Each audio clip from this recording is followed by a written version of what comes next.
ਜੋ ਚੀਜ਼ ਹੱਥ 'ਚ ਆਉਂਦੀ ਹੈ ਮਾਰ ਦਿੰਦਾ। ਪਿਛਲੀ ਦਫਾ ਵੀ ਮਾਰਿਆ ਤੇ ਉਹ ਡੰਡਿਆਂ ਨਾਲ, ਗੈਂਤੀਆਂ ਨਾਲ, ਲੱਤਾਂ ਨਾਲ।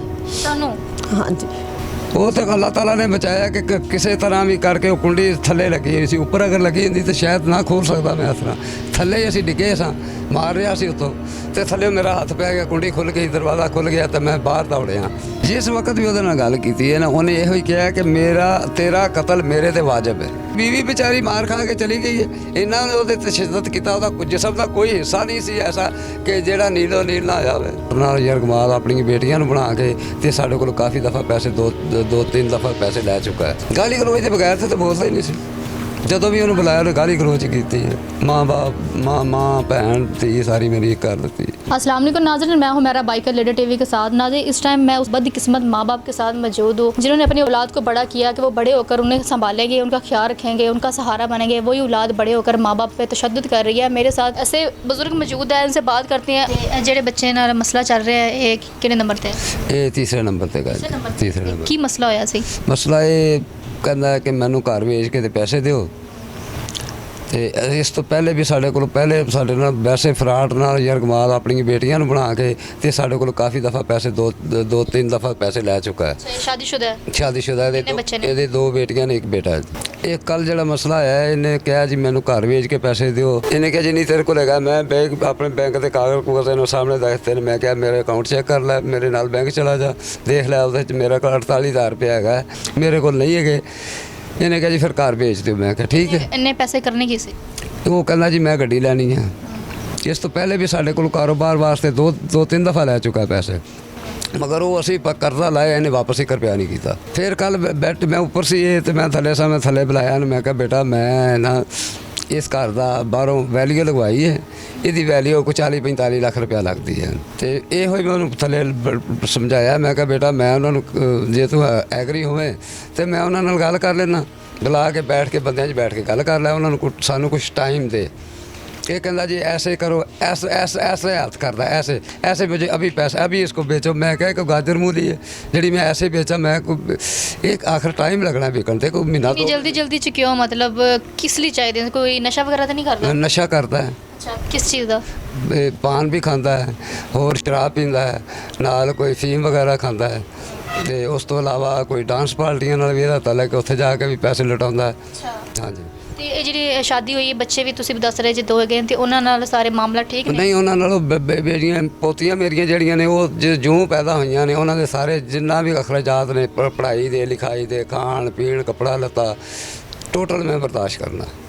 अच्छा, कुछ भी नहीं खुद कुछ 1 रुपया भी नहीं रखे। कभी कि महीने के 15 दिन बाद, 10 दिन 15 दिनों के बाद कोई रुपया 100-200 रुपया बस ज़्यादा तो ज़्यादा वो भी उन्होंने बच्चियां नहीं देता। अच्छा, ते ਹੁਣ ਪਿੱਛੇ ਈਦ ਗੁਜ਼ਰੀ ਹੈ, ਇਹਨੂੰ ਕਿਹਾ ਕਿ ਮੈਂ ਬੱਚੀਆਂ ਦੇ ਕੱਪੜੇ ਲੈਣੇ ਨੇ, ਈਦ ਆ ਰਹੀ ਹੈ, ਤੇ ਕਹਿੰਦਾ ਉਹਨਾਂ ਦੀ ਆਦਤਾਂ ਨਹੀਂ ਖਰਾਬ ਕਰੀ ਦੀਆਂ। ਅੱਛਾ, ਈਦ ਦੇ ਕੱਪੜੇ ਵੀ ਨਹੀਂ ਲੈ ਕੇ ਦੇਣੇ, ਆਦਤਾਂ ਖਰਾਬ ਹੋ ਜਾਂਦੀਆਂ। ਹਾਂ, ਆਦਤਾਂ ਖਰਾਬ ਹੋ ਜਾਂਦੀਆਂ ਨੇ। ਅੱਛਾ, ਤੇ ਫਿਰ ਇਹ ਜਿਹੜੀ ਮਾਰਨ ਵਾਲਾ ਕੰਮ ਹੈ, ਇਹ ਕਿਸ ਨੇ ਸਟਾਰਟ ਕੀਤਾ? ਇਹ ਕਿਸ ਤਰ੍ਹਾਂ ਜ਼ਰੂਰਤ ਹੋਈ ਉਹਨਾਂ ਦੀ? ਐਸੇ ਤਰ੍ਹਾਂ ਹੀ ਗੁਫ਼ਤਗੂ ਹੋ ਰਹੀ ਸੀ, ਮੈਨੂੰ ਗਾਲਾਂ ਕੱਢਣ ਲੱਗ ਪਿਆ। ਹੁਣ ਮੈਂ ਤੇ ਆਨਲਾਈਨ ਮੈਂ ਦੱਸ ਵੀ ਨਹੀਂ ਸਕਦਾ ਕਿ ਕਿਸ ਬੇਹੂਦਾ ਕਿਸਮ ਦੀਆਂ ਨੇ ਮੈਨੂੰ ਗਾਲਾਂ ਕੱਢੀਆਂ ਨੇ। ਮੈਂ ਕਿਹਾ ਬੇਟਾ ਮਾਂ ਬਾਪ ਨਾਲ ਇਸ ਤਰ੍ਹਾਂ ਨਹੀਂ ਬੋਲੀਦਾ। ਤੁਹਾਡਾ ਸਗਾ ਹੀ ਬੇਟਾ ਹੈ ਨਾ? ਜੀ ਸਗਾ ਬੇਟਾ ਹੈ। ਮੈਨੂੰ ਨਾ ਉਹਨੇ ਮੇਰੀ ਮਾਂ ਛੱਡੀ, ਨਾ ਉਹਨੇ ਮੇਰੀ ਭੈਣ ਛੱਡੀ ਹੈ, ਨਾ ਉਹਨੇ ਮੇਰੀ ਕੋਈ ਧੀ ਛੱਡੀ ਹੈ। ਮੈਂ ਕਿਹਾ ਬੇਟਾ ਇਸ ਤਰ੍ਹਾਂ ਨਹੀਂ ਕਰੀਦਾ, ਮਾਂ ਬਾਪ ਨਾਲ ਕੋਈ ਬੋਲਣ ਦਾ ਤਰੀਕਾ ਹੁੰਦਾ ਹੈ, ਇਸ ਤਰ੍ਹਾਂ ਮਾਂ ਬਾਪ ਨਾਲ ਨਹੀਂ ਬੋਲੀਦਾ। ਤੂੰ ਤਾਂ ਦੁਨੀਆ ਵੀ ਆਪਣੀ ਆਖਰਤ ਵੀ ਖਰਾਬ, ਦੁਨੀਆ 'ਤੇ ਵੀ ਤੈਨੂੰ ਕੁਝ ਨਹੀਂ ਮਿਲਣਾ ਤੇ ਤੂੰ ਆਪਣੀ ਆਖਰਤ ਵੀ ਖਰਾਬ ਕਰ ਰਿਹਾ। ਕਹਿੰਦਾ ਜੀ ਕਿਹੜੀ ਦੁਨੀਆ ਤੇ ਕਿਹੜੀ ਆਖਰਤ, ਜਦੋਂ ਜਾਵਾਂਗੇ ਵੇਖ ਲਾਂਗੇ। ਮਾਂ ਜੀ ਕੀ ਨਾਮ ਹੈ ਤੁਹਾਡਾ? ਨਾਜ਼ਰਾ ਪਰਵੀਨ। ਤੁਹਾਨੂੰ ਰੋਣਾ ਕਿਉਂ ਆ ਰਿਹਾ? ਕਿਹੜੀ ਗੱਲ ਤੋਂ ਰੋਣਾ ਆ ਰਿਹਾ ਉਹਨਾਂ ਦੀ? ਬਸ ਇਹ ਦੁੱਖ ਹੋ ਰਿਹਾ ਕਿ ਬੇਟੇ ਤੁਹਾਨੂੰ ਵੀ ਮਾਰਿਆ? ਕੀਤਾ, ਮੈਨੂੰ ਵੀ ਮਾਰਦਾ, ਕਈ ਦਫਾ ਮਾਰਿਆ ਮੈਨੂੰ। ਜੋ ਚੀਜ਼ ਹੱਥ 'ਚ ਆਉਂਦੀ ਹੈ ਮਾਰ ਦਿੰਦਾ। ਪਿਛਲੀ ਦਫਾ ਵੀ ਮਾਰਿਆ ਤੇ ਉਹ ਡੰਡਿਆਂ ਨਾਲ, ਗੈਂਤੀਆਂ ਨਾਲ, ਲੱਤਾਂ ਨਾਲ। ਤੁਹਾਨੂੰ? ਹਾਂਜੀ। ਇਹਦੀ ਵਜ੍ਹਾ ਕੀ ਹੈ? ਇਹਦੀ ਵਜ੍ਹਾ ਉਹਦੀ ਬੀਵੀ ਨੂੰ ਛਡਾਉਣ ਗਈ ਸਨ, ਮਾਰ ਰਿਹਾ ਸੀ ਉਹਨੂੰ। ਹਾਂਜੀ। ਬੀਵੀ ਵੀ ਉਹਦੀ ਛਡਾਉਣ ਤੁਸੀਂ ਗਿਆ ਜੀ, ਉਲਟਾ ਤੁਹਾਨੂੰ ਮਾਰ ਰਿਹਾ? ਹਾਂਜੀ। ਤੇ ਉਂਗਲੀ ਤੇ ਕੀ ਹੋਇਆ ਤੁਹਾਡੀ? ਉਂਗਲੀ ਤੇ ਵੀ ਕੱਲ ਆਪਣੇ ਅੱਬੂ ਨੂੰ ਮਾਰ ਰਿਹਾ ਸੀ ਤੇ ਉਦੋਂ ਮੈਂ ਛਡਾ ਰਹੀ ਸਾਂ ਤੇ ਹੱਥ ਮਰੋੜਿਆ ਗਿਆ। ਵੈਸੇ ਵੀ ਮਾਰਿਆ ਇਹਨੇ ਮੈਨੂੰ। ਮਾਂ ਜੀ ਮੈਨੂੰ ਦੱਸੋ, ਇਹ ਪਹਿਲੇ ਵੀ ਕਰਦਾ ਸੀ ਕਿ ਹੁਣ ਹੀ ਇਹਨੇ ਕੰਮ ਸਟਾਰਟ ਕੀਤਾ? ਨਹੀਂ, ਆ ਥੋੜਾ ਅਰਸਾ ਹੋਇਆ ਉਦੋਂ ਦਾ ਸ਼ੁਰੂ ਹੋਇਆ ਮਾਰਨ ਕੁੱਟਣ। ਪਹਿਲੇ ਕੋਈ ਨਹੀਂ ਸੀ ਮਾਰ ਕਟਾਈ ਕਰਦਾ। ਕੀ ਲੱਗਦਾ ਤੁਹਾਨੂੰ ਕੀ ਵਜ੍ਹਾ ਹੈ? ਕੋਈ ਸਮਝ ਨਹੀਂ ਆਉਂਦੀ ਮੈਨੂੰ ਇਹਦੀ, ਕੋਈ ਦੱਸਦਾ ਵੀ ਨਹੀਂ, ਕੋਈ ਗੱਲ ਸ਼ੇਅਰ ਵੀ ਨਹੀਂ ਕਰਦਾ ਸਾਡੇ ਨਾਲ। नाज़रीन, कितनी दुख की बात है। इंसान को डूब के मर जाना चाहिए जो अपने सगे माँ बाप को पे तशद्दुद कर रहा है, अपने सगे माँ बाप को मार रहा है। ये वही माँ बाप है जो अपनी औलाद को बड़ा करते हैं कि हमारी जो औलाद है बड़े होकर हमें। बहुत समझाया मैंने उसको कि जो कोई गलत काम करते हो छोड़ दो, छोटे छोटे बच्चे हैं, इतनी प्यारी औलाद अल्लाह ने तुम्हें दी है, इनको देखो, बीवी को देखो, अपनी को घर बीवी है, बाहर को अगर गलत काम करते हो तो छोड़ दो। अंकल जी मैंने दसो कि बीवी नाल बीवी नूं मारदा है, इनकी वजह की है? ਇਹਦੀ ਵਜ੍ਹਾ ਵੀ ਬੀਵੀ ਨੂੰ ਮਾਰਨ ਦੀ किधर बाहर तो नहीं इन्हें कोई मतलब लड़की वगैरह नूं मिलन जाता है? ਉਹ ਤੁਹਾਨੂੰ ਦੱਸਿਆ ਕਿ ਮੈਂ ਇੱਕ ਲੜਕੀ ਨਹੀਂ ਖਵਾਜਾ ਸਰਾਹ ਨੇ ਉਹਨਾਂ ਕੋਲ ਜਾਂਦਾ ਹੈ, ਜਿਹੜੇ ਕੋ ਦੋਆਂ ਨੇ ਹੁੰਦੇ ਨੇ ਉਹਨਾਂ ਦੇ ਉੱਤੇ ਲੁਟਾ ਕੇ ਆ ਜਾਂਦਾ ਹੈ। ਗਾਲੀ ਗਲੋਚ ਦੇ ਬਗੈਰ ਤਾਂ ਬੋਲਦਾ ਹੀ ਨਹੀਂ ਸੀ। ਜਦੋਂ ਵੀ ਉਹਨੂੰ ਬੁਲਾਇਆ ਉਹਨੇ ਗਾਲੀ ਗਲੋਚ ਕੀਤੀ ਹੈ। ਮਾਂ ਭੈਣ ਧੀ ਸਾਰੀ ਮੇਰੀ ਕਰ ਦਿੱਤੀ। ਮੈਂ ਇਹ ਗੱਲਾਂ ਕਰਦਿਆਂ ਇੱਕਦਮ ਉਹਨੇ ਜੁੱਤੀ ਉਠਾਈ ਹੈ, ਮੈਨੂੰ ਮਾਰਨ ਲੱਗ ਪਿਆ। ਅਸੀਂ ਦੋਵੇਂ ਮੀਆਂ ਬੀਵੀ ਬੈਠੇ ਸਾਂ ਇੱਕ ਚਾਰਪਾਈ ਤੇ, ਇੱਕਦਮ ਉੱਠਦਾ ਆ ਮਾਰਨ ਲੱਗ ਪਿਆ। ਮੈਂ ਉੱਥੋਂ ਉੱਠ ਕੇ ਬਾਹਰ ਦੌੜਨ ਲੱਗਾ। ਅਸੀਂ ਦੋਨੇ ਬਾਹਰ ਦੌੜਨ ਲੱਗੇ। ਬਾਹਰ ਸਾਡੇ ਕੋਲੋਂ ਪਹਿਲੇ ਜਾ ਕੇ ਦੌੜ ਕੇ ਅੰਦਰ ਇਹਨੇ ਕੁੰਡੀ ਲਗਾ ਲਈ ਕਮਰੇ ਨੂੰ। ਉਹ ਫਿਰ ਅਸੀਂ ਤਾਂ ਬੜੀ ਮੁਸ਼ਕਲ ਅੱਲਾਹ ਤਾਲਾ ਨੇ ਬਚਾਇਆ, ਵਰਨਾ ਸਾਨੂੰ ਉਹਨੇ ਕੱਲ੍ਹ ਜਾਨੋਂ ਮਾਰ ਦੇਣਾ ਸੀ। ਉਹ ਤਾਂ ਅੱਲਾਹ ਤਾਲਾ ਨੇ ਬਚਾਇਆ ਕਿ ਕਿਸੇ ਤਰ੍ਹਾਂ ਵੀ ਕਰਕੇ ਉਹ ਕੁੰਡੀ ਥੱਲੇ ਲੱਗੀ ਹੋਈ ਸੀ। ਉੱਪਰ ਅਗਰ ਲੱਗੀ ਹੁੰਦੀ ਤਾਂ ਸ਼ਾਇਦ ਨਾ ਖੋਲ੍ਹ ਸਕਦਾ ਮੈਂ ਇਸ ਤਰ੍ਹਾਂ। ਥੱਲੇ ਹੀ ਅਸੀਂ ਡਿੱਗੇ ਸਾਂ, ਮਾਰ ਰਿਹਾ ਸੀ ਉੱਤੋਂ, ਅਤੇ ਥੱਲੇ ਮੇਰਾ ਹੱਥ ਪੈ ਗਿਆ, ਕੁੰਡੀ ਖੁੱਲ੍ਹ ਗਈ, ਦਰਵਾਜ਼ਾ ਖੁੱਲ੍ਹ ਗਿਆ ਅਤੇ ਮੈਂ ਬਾਹਰ ਦੌੜਿਆ। ਮੇਰੇ ਪਿੱਛੇ ਦੌੜਿਆ। ਮੈਂ ਦਵਾਈ ਦਿੱਤੀ, ਮੈਨੂੰ ਬਚਾਓ। ਵੈਸੇ ਵੀ ਦਵਾਈ ਦਿੰਦਾ ਰਿਹਾ ਲੋਕਾਂ ਨੂੰ, ਬਚਾਓ, ਮਾਰ ਗਿਆ, ਮੈਨੂੰ ਜਾਨੋਂ ਮਾਰ ਗਿਆ, ਬਚਾਓ। ਦੌੜਦਿਆਂ ਮੈਂ ਬਾਹਰ ਨਿਕਲਿਆ। ਜੇ ਹੋਈ ਮੈਂ ਅੱਗੇ ਗਿਆ ਤੇ ਇਹਨੇ ਜਾ ਕੇ ਇਹਨੇ ਫਿਰ ਮੈਨੂੰ ਫੜ ਲਿਆ, ਖਿੱਚ ਕੇ ਗੇਟ ਅੱਗੇ ਲੈ ਗਿਆ। ਉਨੀ ਦੇਰ 'ਚ ਲੋਕ ਮਹੱਲੇਦਾਰ ਮੋਟਰਸਾਈਕਲਾਂ ਵਾਲੇ ਨਾਲ ਰਾਹਗੀਰ ਗੁਜ਼ਰ ਰਹੇ ਸਨ। ਉਹਨਾਂ ਨੂੰ ਮੈਂ ਦਵਾਈ ਪਾਈ, ਮੈਂ ਹੱਥ ਜੋੜਿਆ, ਮੈਂ ਇਸ ਤਰ੍ਹਾਂ ਕਰਕੇ ਮੈਂ ਕਿਹਾ ਮੈਨੂੰ ਬਚਾਓ, ਮੈਨੂੰ ਮਾਰ ਦੇਗਾ ਤੇ ਫਿਰ ਮੈਨੂੰ ਛਡਾਓਗੇ। ਉਨੀ ਦੇਰ ਨੂੰ ਮੇਰਾ ਇੱਕ ਛੋਟਾ ਬੱਚਾ ਉਹ ਸਾਹਮਣੇ ਆਪਣੇ ਚਾਚੂ ਦੇ ਘਰ 'ਚ ਸੀ, ਉਹ ਵੀ ਆ ਗਿਆ। ਕੋਈ ਮਹੱਲੇਦਾਰ ਆ ਗਏ ਨੇ, ਉਹਨਾਂ ਨੇ ਮੇਰੀ ਜਾਨ ਬਚਾਈ, ਵਰਨਾ ਇਹਨਾਂ ਨੇ ਸਾਨੂੰ ਉਹਨੇ ਕਤਲ ਕਰ ਦੇਣਾ ਸੀ ਸਾਨੂੰ ਅਗਰ ਸਾਡੇ ਕੋਲ ਕੁੰਡੀ ਨਾ ਕਿਸੇ ਤਰੀਕੇ ਨਾਲ ਖੁੱਲ੍ਹਦੀ। ਜਿਸ ਵਕਤ ਵੀ ਉਹਦੇ ਨਾਲ ਗੱਲ ਕੀਤੀ ਹੈ ਨਾ, ਉਹਨੇ ਇਹੋ ਹੀ ਕਿਹਾ ਕਿ ਤੇਰਾ ਕਤਲ ਮੇਰੇ ਤੇ ਵਾਜਬ ਹੈ। ਮੈਂ ਕਿਹਾ ਬੇਟਾ ਅਗਰ ਤੂੰ ਮੈਨੂੰ ਮਾਰ ਦੇਗਾ ਤਾਂ ਫਿਰ ਤੈਨੂੰ ਇੱਥੋਂ ਕੀ ਮਿਲੇਗਾ? ਕਹਿੰਦਾ ਨਾ, ਮੇਰਾ ਪੁਲਿਸ ਕੀ ਕੁਛ ਕਰ ਸਕਦੀ ਹੈ, ਮੇਰਾ ਕੁਛ ਨਹੀਂ ਕਰ ਸਕਦਾ, ਮੈਨੂੰ ਕਿਸੇ ਦਾ ਡਰ ਨਹੀਂ। ਇਹ ਜਿਹੜੀ ਜਗ੍ਹਾ ਵਗੈਰਾ ਵੇਚ ਕੇ ਪੈਸਾ ਸਾਰਾ ਇਕੱਠਾ ਕਰਕੇ ਇਹ ਉਧਰ ਖਵਾਜਾ ਸਰਾ ਵਗੈਰਾ ਤੇ ਲਾਣਾ ਬਸ ਜ਼ਾਹਰੀ ਬਾਤ ਹੈ। ਤਾਂ ਬੀਵੀ ਦੇ ਨਾਲ ਕੋਈ ਸਲੂਕ ਅੱਛਾ ਹੈ ਨਾ, ਬੱਚਾ ਨਾਲ ਬੀਵੀ ਵਿਚਾਰੀ ਮਾਰ ਖਾ ਕੇ ਚਲੀ ਗਈ ਹੈ। ਇਹਨਾਂ ਨੇ ਉਹਦੇ ਤਸ਼ੱਦਦ ਕੀਤਾ, ਉਹਦਾ ਜਿਸਮ ਦਾ ਕੋਈ ਹਿੱਸਾ ਨਹੀਂ ਸੀ ਐਸਾ ਕਿ ਜਿਹੜਾ ਨੀਲ ਨਾ ਜਾਵੇ। ਵਾਪਸ ਵੀ ਨਹੀਂ ਲੈ ਕੇ ਆਇਆ ਉਹਨਾਂ ਨੂੰ। ਵਾਪਸ ਉਹਨੇ ਵਿਚਾਰੀ ਨੇ ਕਿੱਥੇ ਹੋਣਾ? ਉਹਦੇ ਨਾਲ ਇੱਕ ਨਹੀਂ ਤੀਸਰਾ ਚੌਥਾ ਵਾਕਿਆ ਹੋਇਆ ਇਸ ਤਰ੍ਹਾਂ। ਉਹ ਤਾਂ ਉਹ ਗਿਣਤੀ ਉਹ ਆਪਣਾ ਸੜਕਾਂ ਖੋਲ੍ਹਣ ਵਾਲੀ ਜਿਹੜੀ ਗਿਣਤੀ ਹੁੰਦੀ ਹੈ, ਦੇਖੀ ਹੋਏਗੀ, ਉਹਦੇ ਦੋਵੇਂ ਪਾਸੇ ਐਨੇ ਐਡੇ ਲੰਬੇ ਹੁੰਦੇ ਨੇ।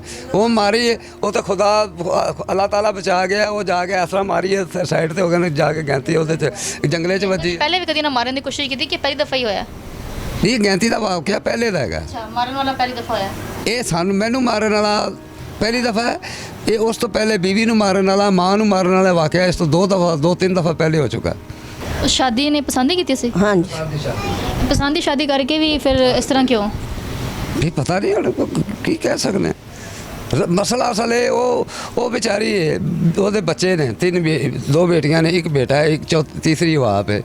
ਉਹ ਕਿੱਥੋਂ ਖਾਏ ਜਦੋਂ ਉਹਨੂੰ 8 ਦਿਨ ਨੇ ਘਰ ਨਹੀਂ ਆਉਣਾ।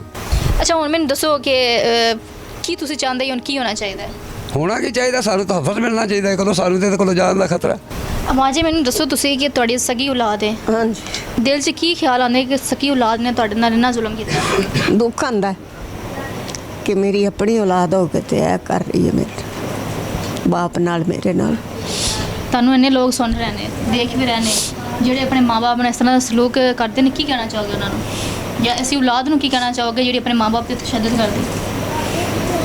ਕੀ ਕਹਾਂ ਮੈਂ, ਕੀ ਕਹਿਣਾ ਚਾਹਣਾ? ਅੱਲਾ ਹੀ ਇਹਨੂੰ ਹਦਾਇਤ ਦੇਵੇ। ਬਾਕੀ ਇਹਨਾਂ ਕੋਲੋਂ ਸਾਨੂੰ ਖਤਰਾ ਹੀ ਹੈ, ਡਰ ਲੱਗਦਾ ਹੈ। ਉਹੀ ਨਾ, ਜਿਹਨੂੰ ਮਤਲਬ ਛੋਟਾ ਸੀ ਤੇ ਤੁਸੀਂ ਉਹਨੂੰ ਪਾਲਿਆ ਸੀ, ਪਾਲ ਕੇ ਤੁਸੀਂ ਉਹਨੂੰ ਵੱਡਾ ਕੀਤਾ ਕਿ ਕੱਲ੍ਹ ਤੁਹਾਡਾ ਸਹਾਰਾ ਬਣੇਗਾ, ਉਹ ਉਲਟਾ ਤੁਹਾਨੂੰ ਮਾਰ ਰਿਹਾ। ਕੀ ਖਿਆਲਾਤ ਆਉਣੇ ਨੇ ਕਿ ਦਿਲ 'ਚ ਕੋਈ ਸੋਚਦਾ ਕਿ ਇਹ ਬਾਰੀ ਤਾਲਾ ਕੋਈ ਸ਼ਾਇਦ ਗਲਤੀ ਹੋ ਗਈ ਹੈ ਜਿਹਦੀ ਸਾਨੂੰ ਸਜ਼ਾ ਮਿਲ ਰਹੀ ਹੈ, ਕੋਈ ਐਸਾ ਕਬੀਰਾ ਗੁਨਾਹ ਹੋ ਗਿਆ ਜਿਹਦੀ ਸਾਨੂੰ ਮਾਫੀ ਨਹੀਂ ਹੋ ਰਹੀ। ਕਿਉਂਕਿ ਅਸੀਂ ਇਹਨਾਂ ਨੂੰ ਕੋਈ ਹਰਾਮ ਨਹੀਂ ਖਵਾਇਆ, ਰਿਜ਼ਕ ਹਲਾਲ ਖਵਾ ਕੇ ਇਹਨਾਂ ਨੂੰ ਪਰਵਰਿਸ਼ ਕੀਤਾ ਤੇ ਅੱਛੇ ਦੀ ਉਮੀਦ ਸੀ। क्या उम्मीद नहीं सी कि सानू उठ के मारनगे, गाल गलोच करनगे, सानू कत्ल करन तक जाएंगे। अंकल जी की पैगाम देना चाहोगे? मैं वज़ीर आला पंजाब और ये हुकूमत पाकिस्तान पंजाब को और आला अफसरों से अपील करता हूँ कि मुझे तहफ़्फ़ुज़ फराहम किया जाए, मुझे और मेरी बीवी को। और हमें अब जान का ख़तरा है, ये कुछ भी किसी वक्त कुछ भी कर सकता है। मैं अपील करता हूँ कि हमें तहफ़्फ़ुज़ फराहम किया जाए इससे। नाज़रीन, आपने माँ जी की और अंकल जी की बातें सुनी। माँ बाप जो दोनों सहम चुके हैं कि हमें कभी भी कुछ भी वो कर सकता है, तो ऐसी औलाद को वैसे ही मैं कहती हूँ मर देना चाहिए। तो मैं सबसे ये कहूँगी कि अपने माँ बाप का ख्याल रखें, और मेरी सबसे यही गुजारिश है, आला अफसरान से भी यही गुजारिश है, पुलिस के आला अफसरान से यही गुजारिश है कि इनको तहफ़्फ़ुज़ दिलाया दे। इसी के साथ मुझे इजाज़त दे, अगली वीडियो में मिलते हैं। अल्लाह हाफ़िज़।